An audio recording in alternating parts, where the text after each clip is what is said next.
I'll just leave it at that. Okay, and since we're on Russia, if you don't mind, in talking about sanctions, you always, or I would say you generally specify that the Secretary is committed to these sanctions over Ukraine. Correct. What about his stance on the penalties on Russia over meddling in the U.S. election?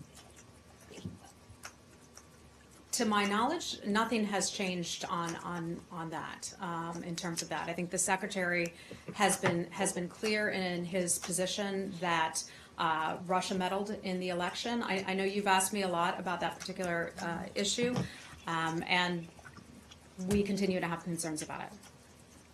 So, anything else on Russia? Anything else on Russia? Yeah, one of those penalties Okay. was the seizure of the two compounds, Yes. and that is up for negotiation with the Russians to actually return. Well, them. that actually would not be considered a sanction. So I said penalties. Oh, okay. So regarding the dachas, and everyone's so obsessed with the dachas, but regarding that, those conversations are ongoing.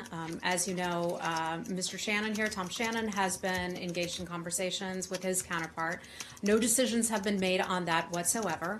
And so I can't get ahead of what's going to happen, but we do know that they were involved in some nefarious activities here in the United States, and we had the right and the ability to, Russia still owns them, by the way, I want to be clear about that, but we had the ability to have people leave from that facility and contain those facilities because of activities that were taking place there. You know who's the most obsessed about the dachas? The Russians. Yeah, of course they are. I mean, when you talk to the Russians and Exactly. they have conversations, But it's not us. No. Not us who are obsessed about it. That is a fair point, Matt. But when you talk to the Russians about things like civilian deaths in Syria, it seems that they often want to talk about dachas more. Okay. Anything else on Russia?